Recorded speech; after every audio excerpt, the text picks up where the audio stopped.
Pulang adalah sebuah keharusan. Halishela mengerutkan kening dan berpikir sejenak, lalu tiba-tiba menghela nafas. Tuan Guangzhou, saya memiliki sedikit pengetahuan dan kurangnya pengetahuan. Ada beberapa pertanyaan yang perlu ditanyakan dengan hati-hati. Jika Tuan Guangzhou bersedia menjawab, maka jawablah. Jika Anda tidak mau, silakan minta Guangzhou untuk mengklarifikasi. Pertanyaan pertama, siapa yang lebih kuat dari Zeus di dunia itu? Feng Tianxing kembali tanpa ragu. Zeus hanya bisa dianggap sebagai pembangkit tenaga listrik kelas 1 di dunia itu, atau mungkin kelas 1 ada di bawah. Halishela menghela nafas. Ini adalah keberadaan lain yang tidak bisa dia bayangkan.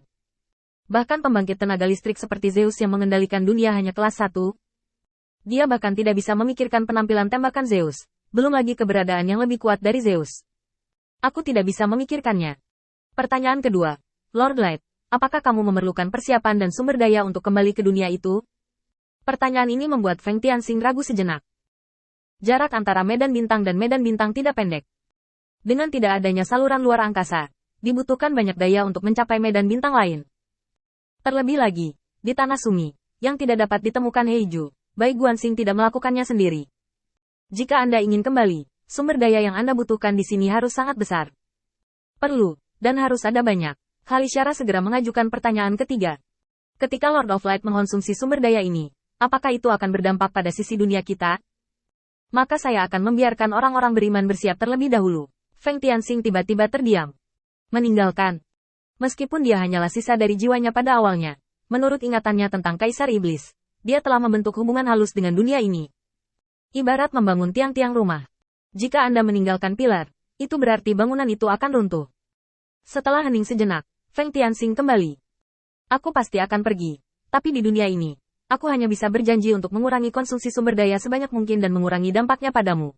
Setelah menerima tanggapan seperti itu dari Feng Tianxing, Salishe Luo tiba-tiba menghela nafas lega.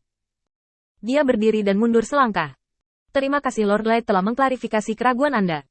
Hari ini adalah hari untuk melihat bunga. Jika Lord Light tertarik, Anda dapat melihat-lihat di kawasan Bintang Changlan.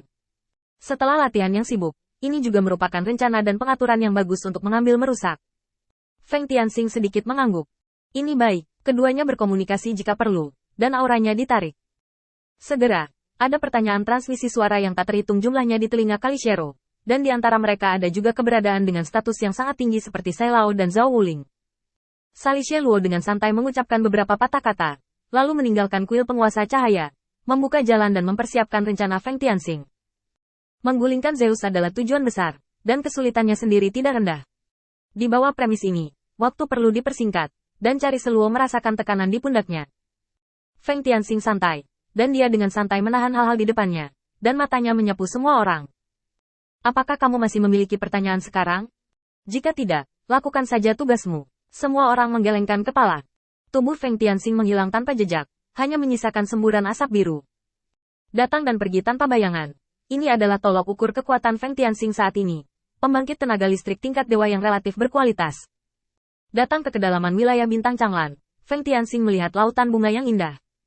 Di ngarai yang tenggelam, tertutup rapat dengan berbagai bunga, dan bahkan di langit, Anda bisa mencium aroma harum. Pikiran Feng Tianxing bergerak, dan pakaiannya telah berubah menjadi penampilan orang percaya biasa, dan kemudian dia jatuh, berjalan santai di lautan bunga ini. Carisara adalah orang yang lugas. Selama dia mengatakannya di depan umum, tidak ada kemungkinan omong kosong, apalagi ini adalah nasihatnya untuk dirinya sendiri, dan pasti ada sesuatu yang ingin dia sampaikan. Saat Feng Tianxing melangkah ke lautan bunga, orang percaya yang tak terhitung jumlahnya mulai terlihat. Umat beriman ini dari berbagai tempat, berkelompok 3 atau 5, bermain di lautan bunga yang cukup meriah ini. Qin Yichan mendongak dan melihat bahwa di dekatnya, ada lelucon di antara orang percaya. Lebih jauh, 2 orang percaya terlihat duduk dan mengobrol bersama. Dan lebih jauh, mereka bisa melihat saling berpelukan. Kekasih.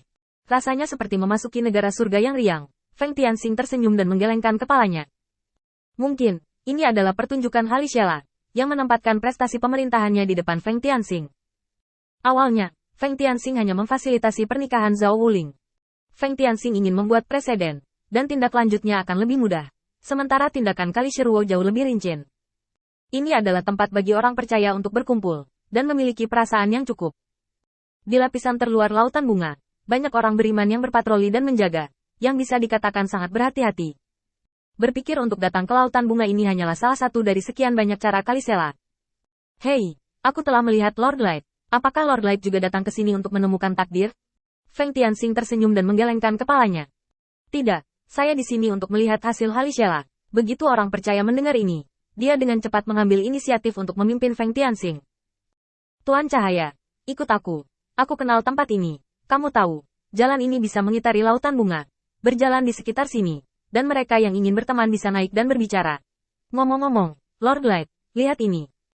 Jika kamu merasa malu, kamu masih bisa memakai topeng. Feng Tianxing menggelengkan kepalanya tanpa daya, dan memadatkan topeng di wajahnya. Saya awalnya ingin datang dan melihat kali ini, dan saya secara khusus berpura-pura menjadi orang percaya.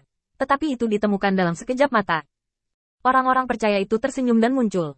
Tuan Light, haruskah aku memanggilmu saudara? Dengan begitu aku bisa memperkenalkanmu sedikit.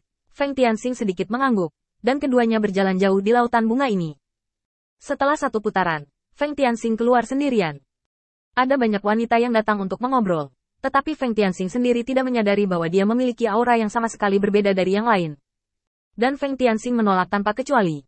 Dia tahu siapa lagi yang tidak bisa dia lepaskan, dan tentu saja dia tidak berniat berteman lagi. Setelah meninggalkan lautan bunga, Feng Tianxing kembali ke menara waktu tempat dia mundur, dan sudut mulutnya sedikit terangkat. Halishela, kamu benar-benar menyusahkan. Kamu ingin mencari jaminan kehidupan untuk dunia ini. Maka, seperti yang kamu inginkan, aku akan memberimu kesempatan ini. Tetapi apa yang dapat kamu lakukan, itu tidak ada hubungannya denganku. Tidak mungkin bagi Feng Tianxing untuk melepaskan kebencian yang pernah dia miliki. Dan bahkan lebih tidak mungkin untuk menyaksikan Heiju dan yang lainnya berkembang dan membiarkan ras menjadi yang terbawa dari semua ras. Pulang adalah sebuah keharusan.